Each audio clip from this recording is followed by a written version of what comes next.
Good morning, friends. It's always so nice when I have the opportunity to talk to you all about our summer program. Summer program week is always really intense, and it's also arguably my busiest week of my work here. That's always true, even under regular circumstances. But of course, these were not regular circumstances. And because of that, I just want to outline for you a little bit about the revised structure of the program this year. One thing we knew when we went into planning for summer program was that it was incredibly important that it just be a low pressure virtual commitment for busy families. After all, they're trying to juggle all the things right now. In fact, we didn't even ask families to commit this year. There was no registration form. There was just an informational email or two that went out. The plan was that I would go live on the meeting's Facebook page at the same time each day, and families would join me in real time if they could, but the video would also be available for them to watch later. Additionally, I reached out to some new gardeners and asked them to record themselves doing a read aloud of some children's books that tied into our theme of activism. And then I posted those read alouds to the meeting's Facebook page as well most days. And finally, after touching base with families, I added Zoom meetings each afternoon for those who wanted to and were able to join. This system worked out well, all things considered. And it was certainly the right choice to keep things flexible. Very few, if any, families were able to watch the Facebook Live in real time. And each Zoom meeting consisted of an entirely different crew. Everyone showed up when they could, which was exactly what the goal had been. Still, it presented some challenges. But once we got on those Zoom calls, gosh, it was so life-giving to be able to connect with our families and our smaller friends. The Facebook Live sessions, they were different. They were excessively draining. And it wasn't because going live on a public Facebook page is just entirely outside my comfort zone, which it is. And it wasn't because preparing the material was far more work than one might have expected, though it was.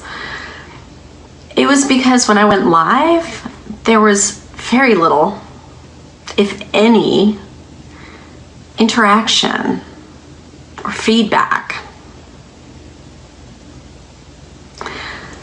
And I'd known to expect that on some level, but I just wasn't prepared for the way that it made me feel. I wasn't prepared for the way that it drained me, and it left me feeling sad and as though something had been left unfinished. And it strikes me that on some level, this is probably not unlike what many of us are feeling on a much, much larger scale going into month 6 of social distancing and staying at home. We need each other. People need each other. And that is only more true given the current state of affairs in this country, COVID aside. This is a scary and worrisome time. But on our good days, we can also consider it a hopeful time. A time that is full of such discomfort, such anger and fear, and ultimately energy and electricity that it is capable of ushering in radical change. And that hope, that desire to harness all of this energy in a positive way is what I know that I was clinging to when the Religious Education Committee landed on our summer program theme this year: activism, because the world won't change itself. As friends, we know not to underestimate the thoughts and capabilities, the spirit of our smaller friends. And though we had chosen a theme already, once the country began to explode into civil unrest, it became clear that, though important, the theme of care for our environment would no longer suffice. Not this year, at least. It is absolutely an important theme to discuss and learn about, but I think that all of us understood that this year, summer program would have to serve a slightly different purpose. This year it was about more than just education and fellowship. This year we also wanted to provide our children who are going through all of this right alongside us an outlet to share about some of the things that are important and also probably pretty scary for them. And we also wanted to provide them with a sort of inoculation of hope, a reminder of their power, a reminder of their faith, and that within. On the first day, I shared the definition of the word activism: a person who works to bring about social change, or, put more simply, someone who looks around at their community, sees something that needs to change, and works to change it. And I asked the children to identify just one thing that was important to them that they would change. The children ranged in ages from 5 to 11 or 12 years old, and here are some of the responses that I was given. I would like Trump to behave better. No jails. Stop cutting down so many trees. People should clean up at the pond when they fish because their garbage and extra fishing line is killing animals and making a mess. Cut military spending and reallocate funding to other programs. Help people who don't have homes. Treat animals better. That was day one, Monday. On day two, I shared about 3 recognized categories of activism: social activism, environmental activism, and animal activism. And I also gave examples of Quakers, past and present, whose activism fell into each category. Bayard Rustin, social activist; George Lakey, environmental activist; and Anna Sewell, author of the classic novel Black Beauty, animal activist.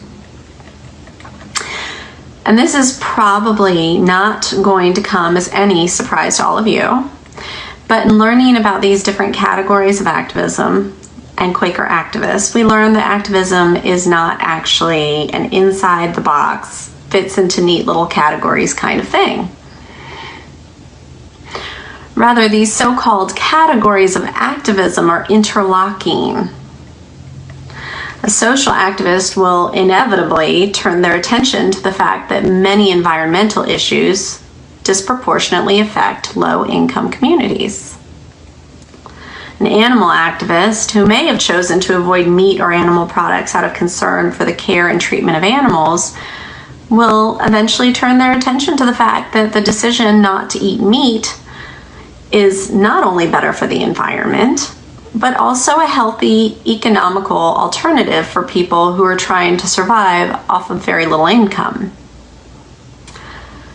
Ultimately, it is all knit together. In the same way, the activism is interwoven into the fabric of our faith as friends. There's no denying it.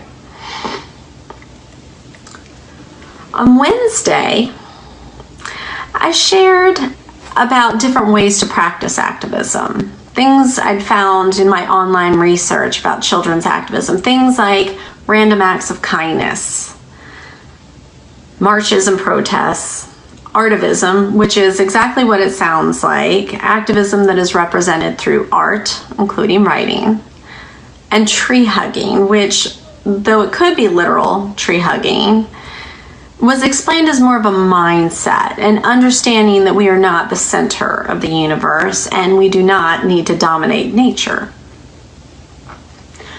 All of these suggestions are certainly helpful and meaningful.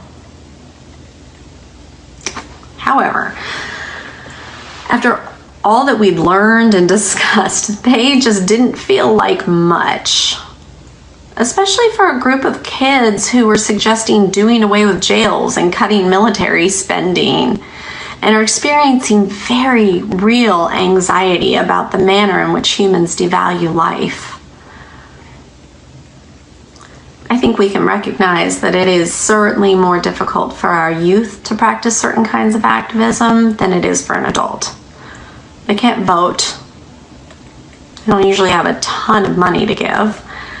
And there are many things that they just cannot do without the help and support of their parents or caregivers. But they can make choices. They can make choices about the kind of human that they want to be. They can write letters and stories and create other forms of protest art. They can perform random acts of kindness. And most importantly, in doing these things, they can understand something that many adults do not. Activism is a lifestyle.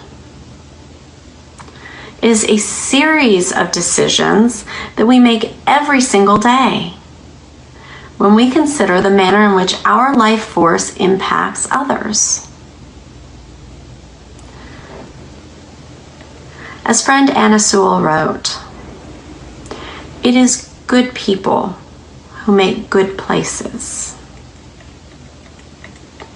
Friends, we all have the power to be good people, little friends included.